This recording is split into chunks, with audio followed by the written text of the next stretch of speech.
మీకోసం అనే ఒక కార్యక్రమం ఈ రోజున రాష్ట్ర వ్యాప్తంగా ముఖ్యమంత్రి గారి సందేశంతో మొదలైనటువంటి కార్యక్రమంలో భాగంగా కదిరి నియోజకవర్గంలో కొండమనాయనపాలెం గ్రామంలో జరుగుతున్నటువంటి కార్యక్రమానికి అధ్యక్షత వహించినటువంటి పెద్దలు జేడీ అగ్రికల్చర్ గారికి, అదేవిధంగా విచ్చేసినటువంటి అధికారులకి, వేదిక మీద ఉన్నటువంటి నాతోటి తెలుగుదేశం పార్టీ నాయకులకు, వివిధ హోదాల్లో ఆసీనులైనటువంటి నాయకులకు అందరికీ కూడా, పాత్రికేయ మిత్రులకి, కొండమనాయనపాలెం గ్రామ సోదరిమణులకి, పాత్రికేయ మిత్రులకు అందరికీ కూడా పేరు పేరు నమస్కారాలు. మామూలుగా ఈ కార్యక్రమం మా ఆఫీస్ కొంచెం నెగ్లెక్ట్ చేసినట్టుంది. ఇది ఒక బ్యాంకుకు పోవాల్సినటువంటి కార్యక్రమం. ఈ రకంగా చిన్న దీంట్లో పెట్టేసి ఇంతమంది అధికారులు వచ్చినప్పుడు this is not the way. Chandranna, ఇది కరెక్ట్ కాదు. ఈ సిస్టమ్ ఇది మనం ఏందో ఐవాష్ కార్యక్రమం అయిపోయింది. ఇది వాళ్ళు వచ్చినారు, వాళ్ళందరినీ కూర్చోబెట్టలేని పరిస్థితిలో మీటింగులు చేస్తా అంటే కరెక్ట్ కాదు. ఈ నియోజకవర్గంలో 30 కోట్ల పైచీలకు డబ్బులకు రైతులకు అందజేసినాం. ప్రతిపక్ష నాయకుడేమో జగన్మోహన్ రెడ్డి ఈ రోజున రైతన్న మీకోసం కార్యక్రమం మొదలవుతుందని చెప్పేసి నిన్నటి రోజున మాట్లాడతాడు. ఏ మొహం పెట్టుకొని రైతుల దగ్గరికి పోతారని? మా నరేంద్ర మోడీ గారి మొహం పెట్టుకొని పోతాం, మా చంద్రబాబు నాయుడు గారి మొహం పెట్టుకొని పోతాం, మా పవన్ కళ్యాణ్ గారి మొహం పెట్టుకొని పోతాం. వాళ్ళందరితో పాటు మా తెలుగుదేశం పార్టీ నాయకులు, బీజేపీ జనసేన కూటమి స్థానిక నాయకత్వ మొహాలు రెండో వరుసలో పెట్టుకొని పోతామని చెప్పేసి జగన్మోహన్ రెడ్డి గారికి వేదిక మీద నుంచి సమాధానం చెప్తాను. ఎందుకంటే ఇచ్చినటువంటి హామీ మేరకు రెండో విడత నిధులు విడుదల చేసినాం. ఎక్కడ కూడా మీ మాదిరిగా అబద్ధాలు చెప్పలా. మేము మొదటి విడతలో 7,000 విడుదల చేసినాం. రెండో విడతలో మళ్ళీ 7,000 రూపాయల చేస్తున్నాం. పిఎం కిసాన్ నిధులు 2,000 అయితే రాష్ట్ర ప్రభుత్వం దానికి తోడు ఒక 5,000 జమ చేసి మరీ 7,000 డబ్బులు ఇస్తున్నటువంటి కార్యక్రమం. అంతేకాకుండా జగన్మోహన్ రెడ్డి ఇంకా ఒక సమాధానం చెప్తున్నాం. రైతాంగానికి కూడా మనసులో ఒక ఆలోచన మీరు పెట్టుకోమంటున్నాం. ఎందుకంటే ఈ నియోజకవర్గంలో ఇప్పుడే ఈ రోడ్లో వచ్చినాం. హంద్రీనివా కాలంలో నీళ్లు పోతున్నాయా లేదా ఒక్కసారి గమనించుకోండి. గడిచిన ప్రభుత్వంలో వాళ్ళు నీళ్ళు ఇచ్చినటువంటి పాపాన పోలా. ఎందుకు పోలేదంటే కేవలం ఎలక్షన్లు అప్పుడు వచ్చేసి ఒకసారి ఇచ్చే ప్రయత్నం చేసినారు, కానీ అంతకుముందు జలదీక్ష చేసినారు. ఏమంటే కుప్పంకు నీళ్లు తీసుకుపోతారు, పొంగనూరుకు కూడా నీళ్లు పోకూడదని. కానీ మొన్న వాళ్ళ ప్రభుత్వం వస్తానే పొంగనూరుకి మాత్రమే నీళ్లు తీసుకుపోయినారు. పొంగనూరుకు నీళ్లు తీసుకుపోతే తప్పు కాదు, కుప్పంకు నీళ్ళు ఇస్తే తప్పు కాదు. ఈ ప్రాంతంలో ఉన్నటువంటి చెరువులకు నీళ్ళు ఇవ్వకపోవడం తప్పని వాళ్ళందరికీ కూడా తెలియజెప్తా ఉన్నాను. ఈ రోజున మా ప్రభుత్వం ఒక విఘ్నతతో మీ ముందు కూడా విచక్షణతో ఒక విఘ్నతతో మేము వ్యవహరించినటువంటి తీరు మీరు తలదించుకునేటువంటి పరిస్థితులు ఆలోచన చేసుకోమని వైఎస్ఆర్సీపీ పార్టీ అధినేత జగన్మోహన్ రెడ్డికి వారి నాయకులకు చెప్తా ఉన్నాం. ఎందుకంటే ఈ రోజున మేము కుప్పానికి నీళ్ళు ఇచ్చినాం, పొంగనూరుకు నీళ్ళు ఇచ్చినాం, పులివెందులకు కూడా నీళ్ళు ఇచ్చినాం. ఈ కదిరి నుంచే ఈ రోజున చెర్లోపల్లి జలాశయంలో ఈ రోజుకు నీళ్లు ఉన్నాయి. అంతేకాకుండా మీరు ఇవ్వలేనటువంటి తలుపుల మండలానికి కూడా నీళ్ళు ఇచ్చినాం, మరవలు బారేటువంటి విధానాన్ని కల్పించినాం. అక్కడి నుంచి మొదలు పెడితే ఎన్పీగుంట మండలంలో గోకన్పల్లి చెరువు కూడా నీళ్ళు ఇచ్చినటువంటి ఒక గౌరవం మా తెలుగుదేశం కూటమి ప్రభుత్వానికి దక్కుతుందని చెప్పేసి కూడా ఈ సందర్భంగా జగన్మోహన్ రెడ్డికి వారి నాయకులకు తెలియజెప్తా ఉన్నాం. రైతాంగానికి ఇంతకంటే ఏం కావాలి? అందులో రాయలసీమ ప్రాంత రైతాంగానికి నీళ్ళంటే ఒక వరం. వర్షాని కోసం ఆకాశం వైపు చూసేటువంటి రైతన్నలను చూస్తున్నాం. బోర్లు నీళ్ళు ఎండిపోతే మళ్ళా ఇంకా 10 బోర్లు వేసి భార్య మంగళసూత్రం తాకట్టు పెట్టి మరీ వాళ్ళ జీవితాలతో వాళ్ళే ఆడుకొని ఉరేసుకున్నటువంటి రైతాంగాన్ని మేము చూసినాం. రైతన్న ఆత్మహత్యలు మేము చూసినాం, సాక్ష్యంగా నిలిచినాం. పంట వేసుకొని ఒక వర్షం వస్తే పంట వేసుకొని రెండో వర్షం కోసం ఎదురు చూసేటువంటి తీరుని మేము గమనించినాం. అసలు ఆ వర్షం రాకపోతే మా జీవితం ఏమైపోతుందని దుర్భరమైనటువంటి జీవితం గడిపిన రైతాంగం ఈ అనంతపురం జిల్లాలో మేము గమనించినాం. ఈ రోజున ఆ పరిస్థితులు ఎక్కడైనా ఉన్నాయా? ఒక్కసారి రైతన్నలను ఆలోచన చేసుకోమంటాం. వీటన్నిటి వెనుక చంద్రబాబు నాయుడు గారి దార్శనికత, పట్టుదల, కృష్ణా నదీ జలాల్ని ఈ ప్రాంతానికి కూడా తీసుకొచ్చి గొంతు తడపడమే కాదు పొలం కూడా తడిపినటువంటి పరిస్థితుల్ని రైతాంగం ఆలోచన చేసుకోవాలని చెప్పేసి కూడా కోరుతూ ఉంటాం. ఇన్పుట్ సబ్సిడీ ఎవరైనా రైతాంగానికి అందించినటువంటి పరిస్థితి ఉందా అంటే అది చంద్రబాబు నాయుడు గారి నాయకత్వంలో గతంలో తెలుగుదేశం ప్రభుత్వమే చేసినటువంటి గొప్ప మహత్కార్యమే తప్పితే జగన్మోహన్ రెడ్డికి ఇటువంటి ఆలోచనలు రావని చెప్పేసి కూడా ఈ సందర్భంగా తెలియజేస్తూ ఉన్నాం. క్రాప్ ఇన్సూరెన్స్ అమలు చేసినటువంటి ఘనత, ఇంట్రడ్యూస్ చేసినటువంటి ఘనత కూడా తెలుగుదేశం పార్టీకి, చంద్రబాబు నాయుడు గారికి మాత్రమే దక్కుతుందని ఈ సందర్భంగా తెలియజేస్తూ ఉన్నాం. రైతాంగం జీవితంలో మంచి చేయాలనే పట్టుదలతో 20 సంవత్సరాలుగా రాజకీయాల్లో నేను కూడా చూస్తానని చంద్రబాబు నాయుడు గారి ఆలోచన నిరంతరం రైతాంగానికి మంచి చేయాలనేటువంటి ఆలోచన, కరెంటు కష్టాలు తీర్చినటువంటి పరిస్థితులు కూడా మీరు ఒక్కసారి అర్థం చేసుకోమని చెప్పేసి కోరుతా ఉన్నాం. 10 సంవత్సరాలు వెనకపోతే విద్యుత్ సబ్స్టేషన్ల దగ్గర ధర్నాలు చేసినటువంటి పరిస్థితి. ఈ రోజున ఎవరైనా విద్యుత్ సబ్స్టేషన్ల దగ్గర ధర్నాలు చేసే పరిస్థితి ఉంది, ఏ రాజకీయ పార్టీ అయినా ఒక్కసారి ఆలోచన చేయమంటున్నాం. ఆ రోజున ధర్నాలు చేసినటువంటి పరిస్థితి ఏమంటే ఉచిత విద్యుత్ పేరు మీద అసలు విద్యుత్ ఎప్పుడు ఇస్తారో మీరు, నాణ్యమైనటువంటి విద్యుత్ ఇవ్వలేనటువంటి పరిస్థితి. రైతాంగం పోయేసి రాత్రులు పొలం గట్ల మీద, ఇంట్లో కాకుండా పొలం గట్ల మీద పడుకున్నటువంటి పరిస్థితి. అటువంటి పరిస్థితుల నుంచి ఈ రోజున గడియారంలో టైం చూసుకొని మరి పొలాలకు నీళ్లు పెట్టుకునేటువంటి పరిస్థితులు కల్పించినటువంటి చంద్రబాబు నాయుడు గారి దార్శనికతని రైతాంగం అర్థం చేసుకోమని చెప్పేసి కోరుతా ఉన్నాం.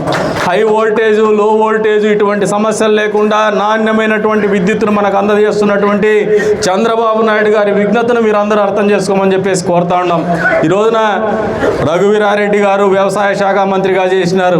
ఈ రాష్ట్రంలో నిరంతరము రోడ్డు మీద ఎరువుల కోసం క్యూ లైన్లలో చెప్పులు పెట్టి మరి భోజనానికి పోయినటువంటి పరిస్థితులు మీరు ఒక్కసారి వల్ల వేసుకోమంటాను. ఆ పరిస్థితులు మీరు ఒక్కసారి ఆలోచన చేసుకోమంటాను. ఈ రోజున ఎరువుల కోసం ఎదురు చూసేటువంటి పరిస్థితి రాష్ట్రంలో ఉందా, ఒక్కసారి ఆలోచన చేసుకోమంటాను. దీనికి కారణం ఎవరు? చంద్రబాబు నాయుడు గారి నాయకత్వం, చంద్రబాబు నాయుడు గారి విఘ్నత, చంద్రబాబు నాయుడు గారికి దార్శనికత. రైతాంగం పట్ల తెలుగుదేశం పార్టీకి కానీ చంద్రబాబు నాయుడు గారికి ఉన్నటువంటి ప్రేమ, అనురాగము, వాళ్ళ జీవితాల్లో మంచి చేయాలని ఒక పట్టుదల, సంకల్పం, ఇవన్నీ వెరసే ఈ రోజున రైతాంగం జీవితాల్లో ఇంత పెద్ద ఎత్తున మార్పులు వచ్చినటువంటి పరిస్థితి. సంతోషపడలేదు, సంతృప్తి చెందలేదు ఈ ప్రభుత్వం కానీ చంద్రబాబు నాయుడు గారు కానీ. ఈ రోజున టెక్నాలజీని అనుసంధానం చేస్తూ వచ్చే రోజుల్లో మీరు కొత్త పుంతలు వ్యవసాయంలో తొక్కించల్లా, రైతాంగం కూడా ఏ పంటకైతే గిట్టుబాటు వస్తుందో ఆ పంట వేసుకునే విధంగా వాళ్ళకు తోడ్పాటు అందించల్లా, ఇన్ఫర్మేషన్ షేర్ చేసుకోవాలా. అంతేకాకుండా టెక్నాలజీ అనుసంధానం చేసుకొని ప్రపంచ మార్కెట్ వ్యవస్థలో ఆంధ్రప్రదేశ్ రైతు వాటా ఉండే రకంగానే తీర్చిదిద్దల్లా, ఎగుమతులకు ప్రోత్సాహం కల్పించేటువంటి పంటలు ఏర్పాటు చేసుకునే విధంగా వాళ్ళకి టెక్నాలజీ అనుసంధానం చేయాలనే ఒక ఆలోచనతో ముందుకు పోతున్నటువంటి చంద్రబాబు నాయుడు గారి ఆలోచనని రైతాంగానికి సవినయంగా ఈ వేదిక మీద నుంచి తెలియజేస్తున్నాం. వచ్చే రోజుల్లో ఇక్కడ ఉన్నటువంటి అధికారులకు కూడా ఇంకా పూర్తి స్థాయిలో విషయ పరిజ్ఞానం ఉండకపోవచ్చు. ముఖ్యమంత్రి గారి ఆలోచన వేరే ఉంది. ఏదైతే మనం ఒక ఎకరాలో పంట పండిస్తామో దాని పంటను, ధాన్యాన్ని ఎగుమతి చేయాలన్నా, మార్కెటింగ్ చేయాలన్నా దానికి క్యూఆర్ కోడ్ ఇచ్చేటువంటి పరిస్థితి. ముఖ్యమంత్రి గారే కాదు, ప్రధానమంత్రి గారు కూడా పదే పదే మొన్నటి ప్రసంగంలో వల్లవేసినటువంటి విషయం ఏమంటే ప్రకృతి వ్యవసాయం మీద ఎక్కువగా రైతాంగము ఫోకస్గా పోండి అని చెప్పేసి మనకందరికీ కూడా సూచనలు ఇస్తున్నటువంటి పరిస్థితి. ప్రపంచం ఒక గుప్పెట్లోకి వచ్చేసింది. ప్రపంచ ఆర్థిక వ్యవస్థ చాలా పరిధులు దాటి ఒక కుగ్రామంగా మారిపోయినటువంటి పరిస్థితి ఉంది. మన పంటను తీసుకుపోయేసి ఎక్కడో అమెరికాలో అమ్ముకునేటువంటి పరిస్థితులు ఉన్నాయి.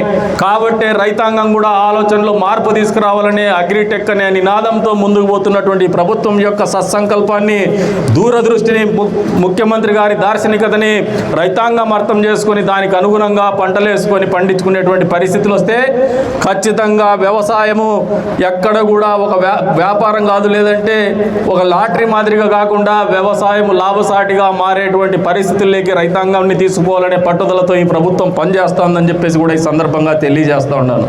ఈ మాట ఎందుకు చెప్తున్నానంటే ఈ రోజున ఇంటర్నేషనల్ అంతర్జాతీయ మార్కెట్లో రైతాంగం వాళ్ళ పంట పండించుకున్న తర్వాత అమ్ముకోవాలంటే ఏదైనా మీరు ఎరువులు ఎక్కువ వేసినా కూడా, సేంద్రియ ఎరువులు వాడకాన్ని తగ్గించినా, లేదంటే రసాయన ఎరువులు వాడకం పెంచినా మీ ప్రోడక్ట్ని అమ్ముకోవాలంటే, మీ ఉత్పాదకతను అమ్ముకోవాలంటే ఇబ్బందికరమైనటువంటి పరిస్థితులు ఉంటాయి.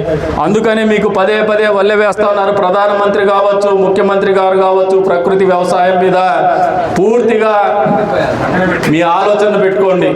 ప్రకృతి వ్యవసాయాన్నే మీరు ప్రోత్సాహం కల్పించే విధంగా ప్రభుత్వాలు ఆలోచన చేస్తున్నాయి. రైతాంగం కూడా అందుకు అనుగుణంగానే ఆలోచనలు మార్చుకోమని చెప్పేసి చెప్పేసి కూడా ఈ సందర్భంగా తెలియజేస్తూ ఉన్నాం.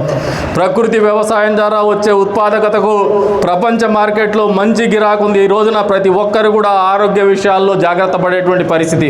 మళ్ళీ కాలచక్రం తిరుగుతూ వచ్చింది.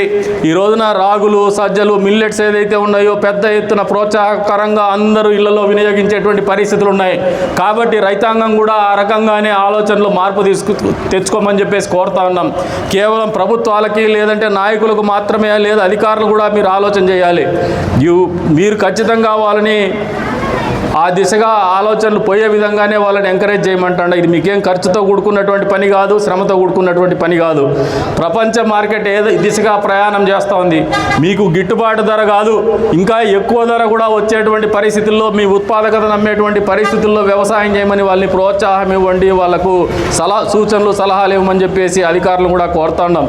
ఈ రోజున సైంటిస్టులు ఉన్నారు, మీరు ఒకసారి ఆలోచన చేయండి. వాళ్ళు ఏదైనా ఒక ప్రోడక్ట్ని ఇంటర్నేషనల్ మార్కెట్లో ఆర్గానిక్ ప్రోడక్ట్ కింద పంపినా కూడా మళ్ళీ ఆ క్యూఆర్ కోడ్ని స్కాన్ చేస్తే దాంట్లో ఏదైనా రసాయనాలు ఉన్నాయా అని చెప్పేసి ఈజీగా కనుక్కునేటువంటి పరిస్థితి. ఆ రసాయనాలు ఏదైనా కనపడితే రెసిడ్యూస్ ఏదైనా ఉంటే ఆ పంట తిరస్కరింపబడుతుంది, ఆ ఉత్పాదకత తిరస్కరింపబడుతుంది ప్రపంచ మార్కెట్లో అనేది వాస్తవం అని మీరు అందరూ గ్రహించుకోవాలని చెప్పేసి కూడా కోరుతా ఉన్నాను. కాబట్టి సేంద్రియ ఎరువుల విధానాన్ని పెద్ద ఎత్తున అందరూ కలిసి ప్రోత్సహిస్తాం. ముఖ్యమంత్రి గారి ఆలోచనలు, ప్రధానమంత్రి గారి ఆలోచనలకు అనుగుణంగానే వ్యవసాయం చేస్తూ వ్యవసాయాన్ని లాభసాటిగా రైతే రాజు అనే నినాదాన్ని నిజం చేద్దామని చెప్పేసి కూడా ఈ సందర్భంగా మీకు అందరికి కూడా పిలుపునిస్తూ మరొకసారి నియోజకవర్గంలో అధికారులు కూడా కోరుతా ఉండాలి. రైతాంగానికి ఏ నియోజకవర్గంలో చేస్తారో తెలియదు కానీ ఈ వారం రోజుల ప్రోగ్రాంలో ఓ పెద్ద మీటింగు నియోజకవర్గ వ్యాప్తంగా రైతాంగాన్ని తీసుకొచ్చే బాధ్యత మేము తీసుకుంటాం. మీరు కూడా అధికారులు ఏదో మొక్కుబడిగా కాకుండా ఆ రోజున అధికారులందరూ కూడా మీరు హాజరై మీరు ఏ రకంగా వాళ్ళకు సూచనలు సలహాలు ఇస్తారో ఒక వేదిక కింద మేము ఏర్పాటు చేసేటువంటి కార్యక్రమం చేస్తాం. కాబట్టి దానికి సహకరించమని చెప్పేసి కూడా కోరుతా ఉన్నాను. అంతేకాకుండా రైతులు కూడా ఇటువంటి అవకాశాలని, ఎందుకంటే మీకున్నటువంటి ఆలోచన విధానం, పరిజ్ఞానం కంటే అధికారులకు, చదువుకున్నటువంటి వాళ్ళకు ఉన్నటువంటి పరిజ్ఞానం మరింత ఎక్కువ కాబట్టి దాన్ని పుణికిపుచ్చుకుంటే మీకు మంచి జరుగుతుందని చెప్పేసి కూడా మీకు అందరికీ కూడా తెలియజేసుకుంటూ మరొకసారి కేంద్ర రాష్ట్ర ప్రభుత్వాలు సంయుక్తంగా మీ జీవితంలో మార్పు తీసుకురావడానికి చేస్తున్నటువంటి కృషిలో భాగంగా ఈ రోజున అన్నదాత సుఖీభవ పేరు మీద 7,000 రూపాయలు 2 విడతలుగా 14,000 రూపాయలు అందజేసినటువంటి ఒక కార్యక్రమాన్ని మీ ముంగిటికి, మీ వాకిటికి తీసుకుపోవాలని ఈ ప్రయత్నాన్ని సహృదయంతో అర్థం చేసుకొని సత్ఫలితాలు ఇచ్చే విధంగా వ్యవసాయాన్ని తీర్చిదిద్దుకుందామని చెప్పేసి కూడా పిలుపునిస్తూ మరొకసారి ఈ కార్యక్రమాన్ని నిర్వహిస్తున్నటువంటి ప్రతి ఒక్కరికి పేరు పేరున ధన్యవాదాలు తెలుపుకుంటూ సెలవు తీసుకుంటున్నాము. జై హింద్.